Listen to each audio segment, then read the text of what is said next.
안녕하세요. 이거 포트폴리오 관리입니다. 여기서 이제 우리가 뭐 투자론이라고 부르는 거고요. 실제 그 위험, 그렇죠? 그다음에 CAPM 뭐 이쪽이 좀 메인이라고 보시면 될 것 같습니다.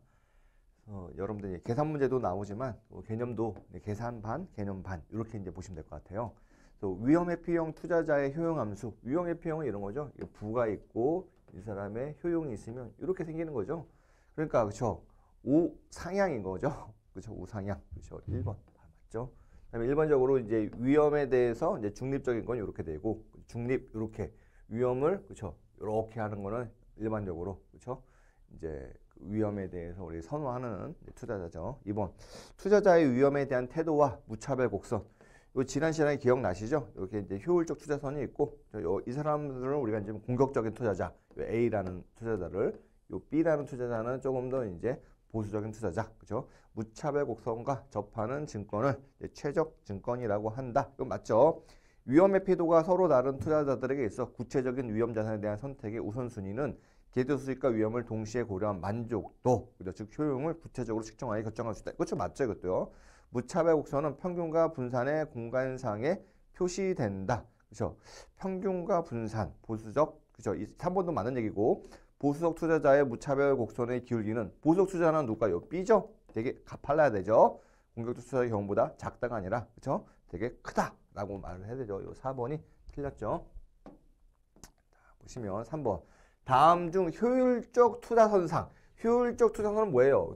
누가 보더라도 이 자산을 내가 사겠다. 그죠? 고려 대상이 되는 거죠. 이게 보면 평균 분산 기준에 의해 가지고 지배 원리 평균 분산이라는 지배 원리를 통해서 이제 만들어 봐라. 그렇죠? 그러면은 수익률이 15예요. 얘는 일단 위험이 36이고 얘는 그렇죠? 수익률이 낮아요. 그렇죠? 높고. 그러니까 A하고 B를 하면 누가 누구를 지배하냐? 그렇죠? 오히려 딱히 지배하는 게 없네요. 하이 리스크, 하이 리턴.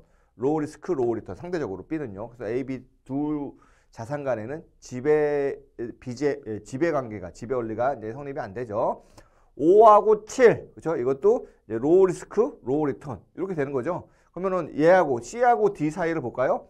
얘는 10, 그렇죠? 얘가 하이 리스크, 그렇죠? 얘가 하이 리턴, 놓일 수 없는 거 고려하시면 그래서 A하고 B 사이에는 누가 누구를 지배한다는 건 없어요.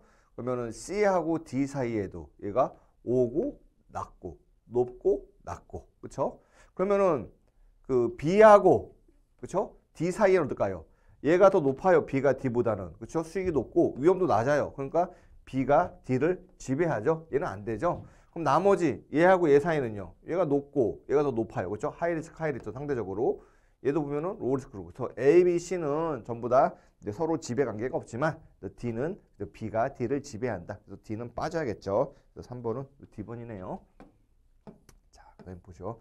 자본자산가 결정 모형, 이거 CAPM이라고 하죠. CAPM에 대한 모형의 가정, 여러 가지 가정들이 있죠. 우리 CAPM 가정들 한번 여기다 좀 적어볼게요. 첫 번째는 그렇죠. 이제 우리가 완전 시장을 가정한다. 거래 비용도 없고, 그렇죠. 그런 이제 정보도 서로 다 똑같고 이런 시장이죠. 두 번째는 이제 평균 분산 기준에 의해서 미인 베어런스죠. 미인 베어런스 기준에 의해서 우리가 지배 원리에 의해서 자산을 선택한다. 세 번째는 이제 동질적 예측, 그죠? 동질적 예측. 모든 투자자가 어떤 자산의 미래 수익률에 대해서 똑같이 예측한다.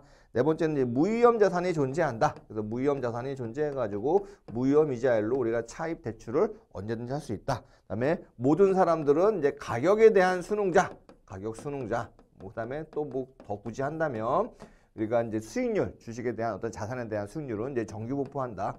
뭐 이런 얘기들도 있죠. 크게 이렇게 이제 보겠습니다. 그래서 자본가 CAPM 모형의 가정으로 잘못된 것은 마코이츠 모형에 의해서 포트폴리오를 선택하고 투자 결정을 내릴 때 알아야 하는 투자 기준은 기대 수익과 분산뿐이다. 그렇죠? 미인 베어런스로 하는 거죠. 모든 투자자는 투자 기간이 같고 1기간을 투자를 우리가 가정하고 미래증권의 확률 분포에서 동질적으로 예측한다. 맞죠? 투자 위험이 없는 무위험 자산이 존재하고 모든 투자자들은 무위험 수준으로, 그죠? 무위험 이자율 수준으로 얼마든지 자금을 차입하거나 빌려줄 수 있다. 맞죠? 개인 투자자는 자본시장에서 가격 결정자가 아니라 가격 수능자죠. 자본과 정부의 흐름에는 거래 비용과 세금이 존재하지 않는다. 뒤에 거 맞고요. 굳이 여기다 한다면 또 뭐냐면은 자본시장은 균형 상태다. 이렇게도 이제 넣을 수도 있죠. 그래서 굉장히 그 CAPM 관련되는 이제 가정은 많이 있습니다.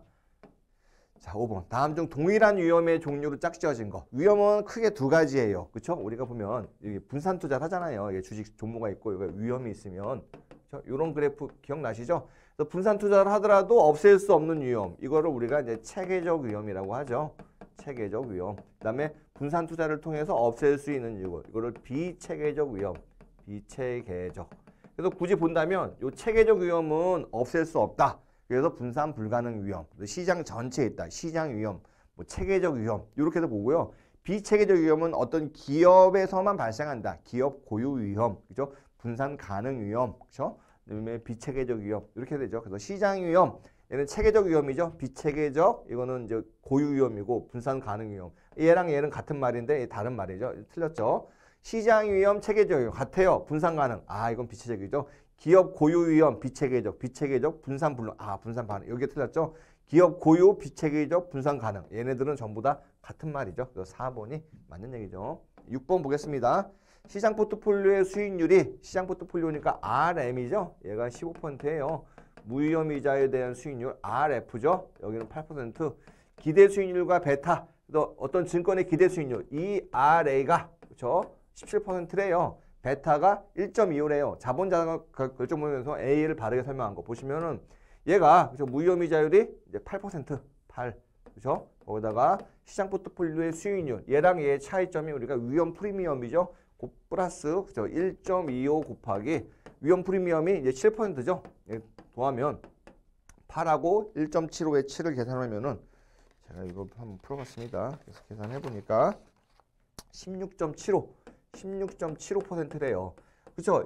그 균형 수익률은 16.75인데 지금 시장에서 17% 있어요. 즉 균형 수익률보다 균형은 16.75인데 얘보다 위에 있어요. 위에 있으면 우리가 그렇죠? 뭐라고 말하냐? SML 선상보다 위에 있다. 그럼 이건 이제 과소평가. 그죠? 과소평가죠. 그죠? 과소평가되어 있다. 그죠? 증권 A는 과대가 아니다. 증권 A는 적절하게 아니다. 얘는 뭐예요? 16.75인데 17% 하면은 그렇죠? 과소평가되어 있으니까 그렇죠? 얘를 저평가된 거죠. 구입하면 투자 수익이 없죠. 투자 수익 얼마는 얘랑 얘 차이만큼이죠. 17에서 16.75, 그러니까 0.25%만큼 내가 돈을 더 벌 수 있다. 마이너스가 아니라 플러스죠. 요거 4번. 그다음에 7번 볼게요. 무위험자산과 위험자산으로 구성된 포트폴리오에서 위험자산에 대한 투자 비중을 증가시키면 포트폴리오에 대한 우리가 어떤 수익률은 그렇죠? 뭐 예를 들어 W라고 했어요. 그럼 RF. 위험자산은요. 1-W 그렇죠? 우리가 RP라고 할게요. 그렇죠? 위험자산에 대한 투자 비율을 위험자산에 대한 투자 비율이 증가했으면 무위험자산에 대한 투자 비율은 떨어지겠죠. 그러면은 전반적으로 위험자산에 대한 투자 비율이 증가했으니까 수익률은 올라가고 위험도 올라가고 그렇게 되는 거죠. 포트폴리오의 기대 수익률이 증가한다. 표준편차 위험이 증가한다. 맞죠? 위험자산과 무위험자산을 연결하는 자산배분선. 자산배분선은 똑같죠. 여기 투자했냐 여기 투자했냐 그 차이니까요. 기울기가 증가하는 게 아니라 이 선상에서 더 위로 가느냐 아래로 가느냐 그 차이죠. 투자 수익 대 변동성, 그죠? 투자 수익 대 변동성. 근데 위험에 대한 프리미엄이죠. 당연히 이건 변화가 없죠. 3번이 틀린 얘기죠.